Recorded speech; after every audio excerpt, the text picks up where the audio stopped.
Hello, comic fans. Here's Earl Grey. It was Free Comic Book Day here in Germany, and like every year, it was 1 week after it was in the US, because a lot of the books have to be shipped over here. But in the meantime, I was able, nevertheless, to flip through all of them and read most of them. So I did top 10 with my favorite free comics from this year. But before that, I will show you the other books that didn't make it into my top 10 for different reasons. For an example, it's always fine and fun to have a Donald Duck, but this is really not original, or very unoriginal, actually. Some panels seem to be swiped directly from panels from old Karl Barks, who I love, but yeah, they can try something new, as far as I'm concerned. Lucy and Andy Neanderthal, Big and Bolder is an all ages educational book done by Jeffrey Brown, who did these Little Darth Vader and so on Star Wars persiflage books, who were big success, I think. And this book here looks nice and cute as well, but I'm really not the target audience for stuff like that. But I'm pretty sure that I will find someone who will read this and enjoy this a lot, for sure. The War of the Little Boys, Der Krieg der Knirpse, is a long tale. 56 pages aren't enough to tell the story here, about a group of boys surviving World War I. And yeah, it wasn't enough, so it was cut at the end, which is a bit unfortunate, but the story here really piqued my interest. Zagor, the Alien Saga, is an reprint from an old Fumetti Italian comic with a lot of interesting looking old-fashioned aliens. Come on, focus. Speaking of old-fashioned, I always love old-fashioned Vampirella comics. And so it's a good thing that they've thrown here an old-fashioned Arthur Adams drawn Vampirella comic into this book here. But the main thing they wanted to pitch was this new Vampirella story with highly photoreferential art in it, which didn't really do it for me. And the thing she did with her pet rat in the microwave, ugh. The Tick, yeah, a superhero persiflage. I read it when I actually wasn't in the mood for a superhero persiflage, so that was a bit unfortunate.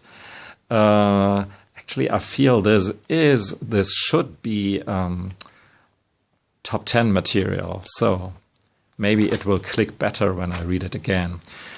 These two comics, everybody raves about these series. I found the art not too compelling, especially the way the characters are portrayed. So maybe it's just me. And these three stories are, yeah, enjoyable for their amateurish charm for the most part, especially the Trachtmann comic here with the German superhero Trachtmann, or Bavarian superhero, to be precise, who Kloppers here. The mythological creature of the Wolpertinger. You can really feel the fun these guys had doing the stuff here. But art-wise, it's really very rough in places, not to say clumsy. This comic here is about a political scandal, the Barschel affair. But if you never have heard about this German politician who wound up dead in a bathtub, you probably won't get anything from that comic. And this year, Starburns Presents, put out by SBI Press, is a neat anthology of different comics, but some of them really not my cup of tea. The first one with this Yeti ape guy at the wheel on that race car. That's fun, but yeah.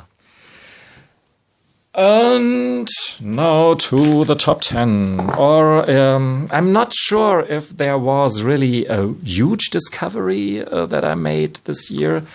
Maybe the biggest discovery I made 2014 with this comic, drawn by William Vance. It was a complete comic from the Bruno Brazil series. And afterwards, because I dug this classic art style here from William Vance so much, afterwards I slowly but surely bought the whole back catalog from William Vance, as you will know, because I put a series of videos out about his art. So I don't know if there is that much of a discovery in the stack of 10 comics here, but some decent ones like this Lucky Luke homage done by Julien Boussard. Everyone here is excited about the next homage after this one, number 3. I think it's already published by the German cartoonist Marvel. Okay, but so far to this Boussard comic here, it's done in a very loose, less is more art style that I dug a lot. Hey, come on, focus.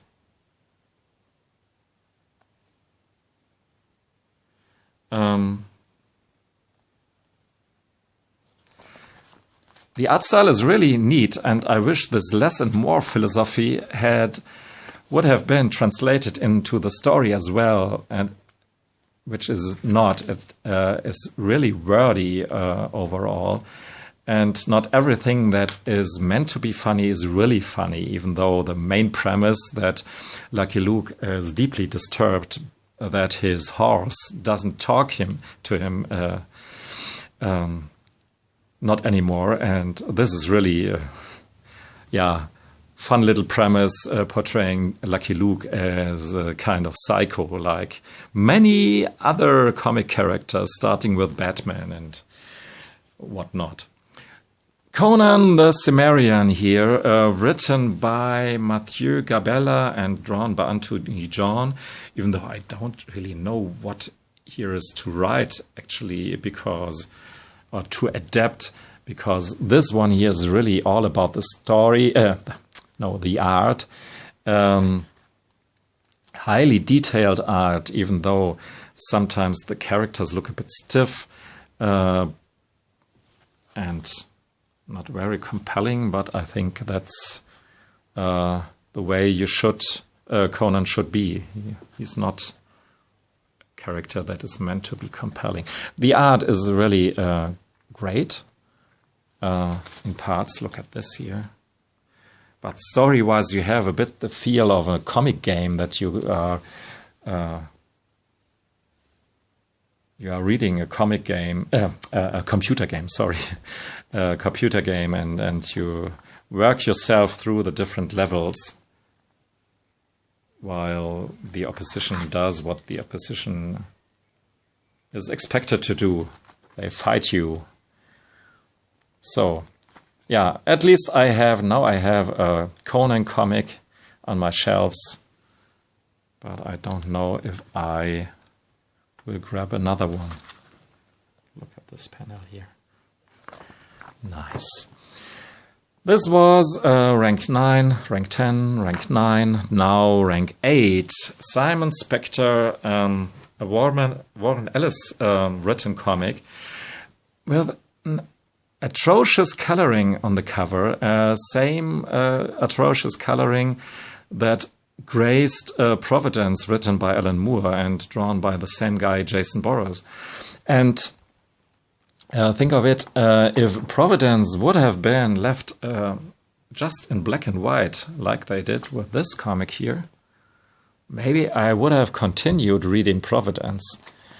I had some issues with Alan Moore's writing on Providence, but for the most part it was really this coloring that kept me from reading this comic any further. What's worth there?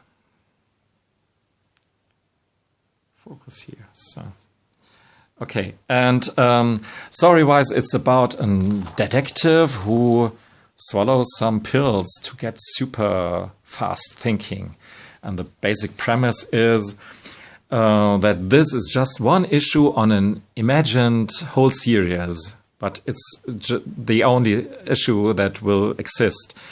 So Warren Ellis seems to come up with several issues that stand for a whole series that will never be done as a whole. With no superheroes. But from a European perspective, it's not so surprising to have a detective with drug-induced superpowers just to have not a superhero book. But yeah, decent comic and most of all, surprising decent art. I never have thought of that. I actually picked that up for the story and wound it up with a comic that where the art is more compelling than the story. Dragonfly and Dragonfly Man is from that Wrong Earth series from Ahoy Comics, who publish comics with a most of the time more light-hearted spin, fun spin, sometimes a bit more persiflage, fooling around with comic tropes. And here it's the comparison of a universe where the similar characters are portrayed in a dark, nitty-gritty way, and another universe where they are portrayed in this light-hearted Batman 66-ish way. And so this is fun, I think, if you are into superhero persiflage, but it's not too much for me, I think. But I think it deserves the high praise. And here's an ad for Bronze Age Boogie, which I've subscribed to and haven't read it yet, but I have high hopes for that. And this is a snippet from Ginger, the Cats in Space comic from Ahoy Comics, which seems to be a pretty fun comic as well. And they even put a double page or 2 pages from the Edgar Allan Poe Snifter of Horror series here, drawn by Hunt Emerson in it.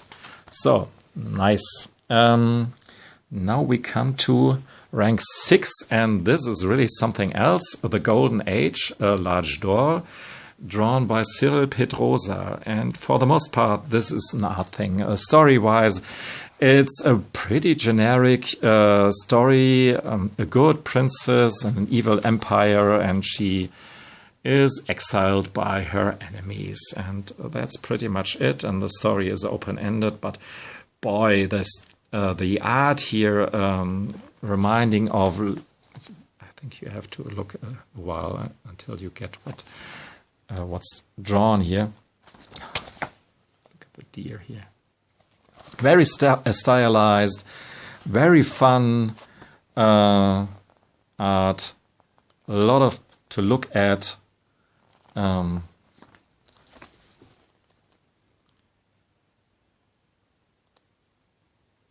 on, focus. That's it.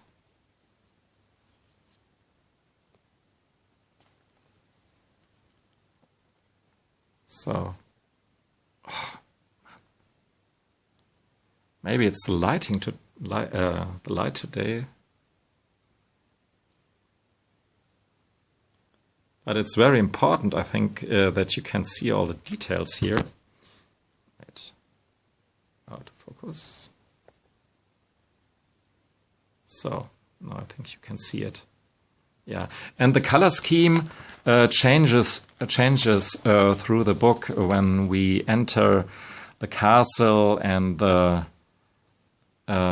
see the kings and all these barons and royalty. It gets a bit bluish. So yeah, I think enough of this comic here. Yeah, mixed bag.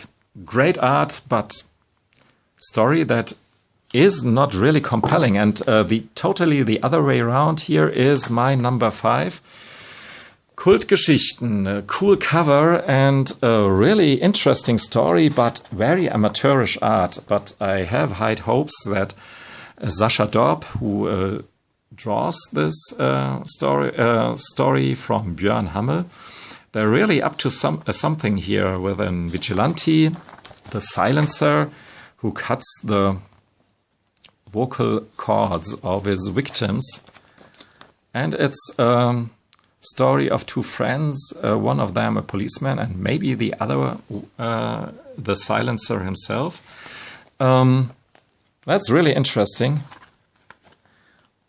But even though you really have to fight yourself through some panels, because some are really a bit harsh or rough. And I don't know what it is, why they put some all ages comic in the end of this book here, which is really some different beast. Looks nice, but hasn't really something to do with the more darker story in the beginning, even though they put the 2 characters on, or the 3 characters actually, of the 2 stories here in on a nice cover together. So now to rank 4, and I think I have to do some explaining here. Werner, Besser ist das, drawn by one Brösel. He's a really local hero, and even more combining football, the Germans' darling sport here. And what happens when you throw a football onto a German marketplace?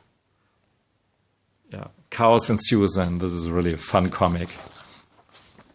But I think it's pretty hopeless to try to explain why this is so funny, because it will look like loose, goofy nonsense to you, which it is in a way loose nonsense. But it's a classic in terms of German cartooning. Another classic German comic is Captain Berlin. Way back then, I've talked in a video about this comic here when I talked about German comics. And Captain Berlin is a tongue-in-cheek satire on superheroes in general. And just the idea of having a German superhero is pretty fun and can't be taken seriously. And this is what this comic here is all about, making fun of the superhero genre while putting it all into a particular German setting, and this time into the age of the student protests in the 60s. And we have some guys who are really recognizable, like Rudi Dutschke, who was a famous guy among the students. So this is a fun, full pulpy, full gung-ho galore, pulp fest. And well, the whole Free Comic Book Day alone, like all the top 3 in my list, I have to say. This is really great. Maybe not so if you're not a German and don't understand the historic allusions in this book here. Tank Girl, a brief history of Tank Girl. I don't have any Tank Girl on my shelf, so this introduction to her, done in different art styles, is right up my alley. And yeah, when I said different art styles, I mean different art styles. And here's a short summary of a comic history, I guess. And yeah, nice. And that's, I think, what Free Comic Book Day should be all about. First place, and my favorite free comic of this year is Jim Rugg's Street Angel's Dog, written by Brian Maruka. Yeah, I'm really happy. I watch all these kayfabes videos, and to have this nice comic here is really a good coincidence. And this comic here is a quick read and very fast-paced, well-told, heartwarming, cute, edgy, a bit comic with lots of cool ideas. The only downside, I think, is it really doesn't make me buy these very expensive, oversized hardcover books from Street Angels. They still seem to be a bit too pricey for me, and especially with a comic that you read in one sitting. But this comic here maybe makes me change my mind, because maybe it really is worth it. When I read the reviews of Street Angel, come on, focus. There were always some comments or reviews, oh, I will give this to my daughter, and indicating that this comic here is just something for teenage girls, or so. But with this comic, I really got the impression this is something for everyone. Yeah. Fun stuff, and it's concluded, and so I don't show you the end. So there would be some kind of spoiler, but yeah, strongly recommended. Try to hunt this down when this is floating around in your comic shop in a box, and for the impossibility that nobody has grabbed or that it's still available. So I get the feeling that I ramble way too long here, and so thanks for listening and watching. Goodbye.